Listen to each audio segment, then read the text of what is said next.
प्रिय छात्रों, आज मैं आप लोगों के सामने संस्कृत भारतीय भाग 3 का 7वां अध्याय लेकर उपस्थित हो रहा हूं। इसका शीर्षक दिया गया है वर्षा ऋतु।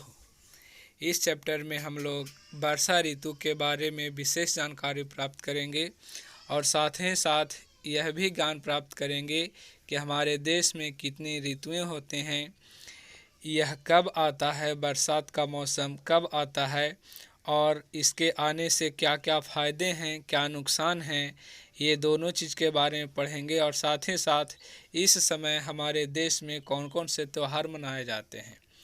तो आइए इस वर्षा ऋतु के बारे में हम पहला पैराग्राफ को पढ़ते हैं। भारतम ऋतु नाम देशो अस्ति। भारत ऋतुओं का देश है। अत्र खड ऋतवो भवन्ति। यहाँ 6 ऋतुएं होते हैं। ग्रीष्मः, वर्षा, शरद, हेमन्तः, शिशिरः, वसन्तश्च। ग्रीष्म ऋतु यानी गर्मी का मौसम, वर्षा ऋतु, शरद ऋतु, हेमंत ऋतु, शिशिर ऋतु और बसंत ऋतु, ये भारत के मुख्य 6 ऋतुएं हैं। वर्षा ऋतु ग्रीष्मात् अनंतरम आगच्छति। वर्षा ऋतु है जो गर्मी के मौसम के बाद आता है। एतस्य कालः जुलाई मासतः सितंबर मास पर्यंतम भवति। इसका समय, ये जो बरसात का मौसम है, इसका समय जुलाई मास से लेकर सितंबर मास तक होता है। श्रावण भाद्रव च अस्य भारतीयो मासो अस्तः। श्रावण और भाद्रपद इसके 2 भारतीय माह हैं। जैसे और सभी देशों में अलग अलग मौसम, अलग अलग महीने में वर्षा का ऋतु आता होगा, लेकिन अपना जो भारतवर्ष है इसके अनुसार श्रावण और भाद्रपद महीने में मुख्य रूप से वर्षा का मौसम होता है। अब दूसरे पैराग्राफ को देखेंगे। ग्रीष्मस्य तापेन संतप्ता पृथ्वी वर्षा नाम आगमनेन शीतला शांता च भवति।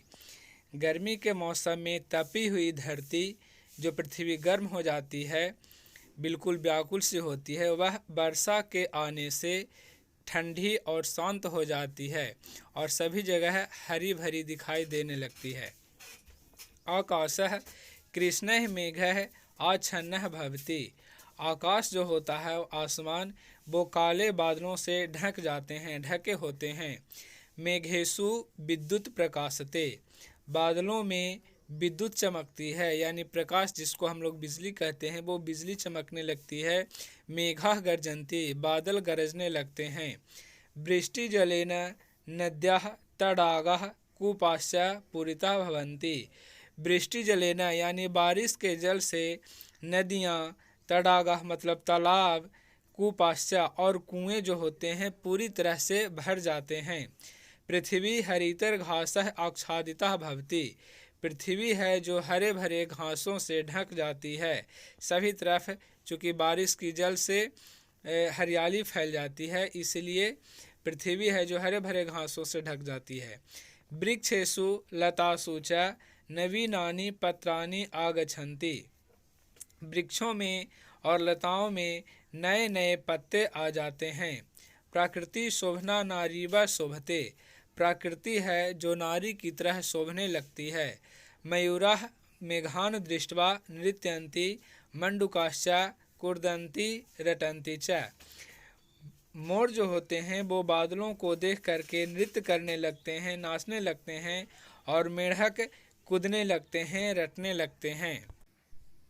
आगे देखते हैं। वर्षा कालः अतीव लाभदायको अस्ति। वर्षा का जो समय होता है वो बहुत ही लाभदायक होता है। अस्माकं देशस्य कृषि मुख्यतः वर्षा जलम आश्रयति। हमारे देश की जो कृषि है, खेती बाड़ी करने की शैली है, वो मुख्य रूप से वर्षा के जल पर ही आश्रित होती है। जैसा कि हम लोग तस्वीर में देख रहे हैं, वर्षा होने से ही कृषि अच्छी होती है। उत्तमाभिः वर्षाभिः उत्तमा कृषिर्भवति। कहने का मतलब, यदि बारिश उत्तम होगी तो ही हमारी कृषि भी उत्तम होगी। अस्मिन् ऋतौ श्री कृष्ण जन्माष्टमी, इस ऋतु में श्री कृष्ण जन्माष्टमी, रक्षाबंधनम यानी राखी का त्यौहार, स्वतंत्रता दिवसादय यानी जिसको हम लोग 15 अगस्त के नाम से जानते हैं स्वतंत्रता दिवस, ये सभी उत्सवाः आयोजिताः भवन्ति। इसी ऋतु में श्री कृष्ण जन्माष्टमी, रक्षाबंधन, स्वतंत्रता दिवस ये सभी उत्सव आयोजित होते हैं और मनाए जाते हैं। आगे देखते हैं, वर्षा काले तो सर्वत्र जलम पर्याप्तम भवति। वर्षा काल में तो सभी जगह जल पर्याप्त होता है, किंतु वर्षा कालात् अनंतरम बहुषु स्थलेषु जलाभावः उत्कटः भवति। लेकिन वर्षा काल के बाद बहुत सारे स्थानों पर जलाभावः उत्कटः भवति, जल का अभाव उत्पन्न हो जाता है। अतः इदानीं वर्षा काले, इसलिए इस समय वर्षा काल में वर्षा जलस्य संग्रहाय विविधाः उपायाः क्रियन्ते। वर्षा के जल को संग्रहित करने के लिए, जमा करने के लिए विभिन्न प्रकार के उपाय किए जाते हैं। ग्रामेषु ये तडागाः भवन्ति, गाँवों में जो तालाब होते हैं, तत्र वर्षा जलम सुरक्षितम भवति, वहाँ वर्षा का जल सुरक्षित होता है। जो चूँकि तालाब गड्ढा होता है और जब बारिश होती है तो वो गड्ढा भर जाता है, जिसके कारण वर्षा का जल उस तालाब में सुरक्षित होता है, जमा रह जाता है। नगरेषु अपि लघु जलाशयम निर्माय वर्षा जल संरक्षणम क्रियते। लेकिन शहरों में जगह का अभाव होने के कारण कह रहा है, नगरेषु अपि, नगरों में भी, शहरों में भी, लघु जलाशयम निर्माय, छोटे छोटे जलाशय का, तालाब का निर्माण कर वर्षा जल संरक्षणम क्रियते, वर्षा का जल संरक्षण किया जाता है। चूँकि शहर में जगहों की कमी होती है, इसलिए छोटा छोटा जलाशय वहाँ बनाया जाता है, जिसमें वर्षा का जल संरक्षित रहे, ताकि कभी समय आने पर वो काम दे। अब नेक्स्ट पैराग्राफ पढ़ते हैं। वर्षा कालस्य काश्चित् हानियो यपि संभवन्ति। वर्षा काल के कुछ हानियाँ भी संभव होती है। जैसा कि मैंने अध्याय शुरू करने के पहले ही बताया था कि इस ऋतु के कुछ फ़ायदे हैं तो कुछ नुकसान भी हैं। तो क्या नुकसान है, आइए देखते हैं। एतस्मिन् काले बहवो मार्गाः जलमग्नाः कर्दमयुक्ताश्च भवन्ति। इस काल में, इस समय में बहुत सारे रास्ते जो होते हैं वो जल से मग्न हो जाते हैं, यानी जल से भर जाते हैं, जिससे लोगों को आने जाने में काफ़ी परेशानी होती है। जलमग्नः कर्दम युक्ताश्च भवन्ति, और कीचड़ से भी सने होते हैं, कीचड़ से भी भर जाते हैं, जिससे गाड़ी मोटर हो या फिर पैदल यात्री आने जाने वाले हों, जो भी हों, वो सबों को परेशानियों का सामना करना पड़ता है। अतिवृष्टे कारणेन अनेकासु नदीसु जलवृद्धि भवति। अतिवृष्टि के कारण, ज़्यादा वृष्टि होने के कारण, बारिश होने के कारण अनेकों नदियों में जल की वृद्धि हो जाती है, जल की बढ़ोतरी हो जाती है, जिससे काफ़ी परेशानियां होती है लोगों को। जल प्लवेन गृहाणि पशवः मनुष्यः अपि नश्यन्ति। जल प्लवेने का मतलब होता है जल बहुत तूफान हो जाना, यानी कि जिसको हम बाढ़ कहते हैं, बाढ़ के रूप में परिणत हो जाना। तो क्या होता है, गृहाणि पशवः मनुष्यः अपि नश्यन्ति, तो घरों की क्षति होती है, पशुओं की क्षति होती है, घर आदि ये सब डूब जाते हैं, जिससे मनुष्यों को काफ़ी नुकसान होता है, यहाँ तक कि मनुष्य लोग भी दह करके नष्ट हो जाते हैं। अनेके रोगाः अपि उद्भवन्ति। अनेक रोग भी उत्पन्न हो जाते हैं, क्योंकि जब बाढ़ आता है तो इधर उधर सभी जगह का गंदा पानी भी दूसरे क्षेत्रों में भी फैल जाते हैं, जिसके कारण बहुत प्रकार की, अनेकों प्रकार की रोग बीमारियां भी उत्पन्न हो जाती हैं। परंतु जलेन बिना जीवनम नैव चलति। लेकिन जल के बिना जीवन ही नहीं चलता है, यह सबको पता है, जल ही जीवन है।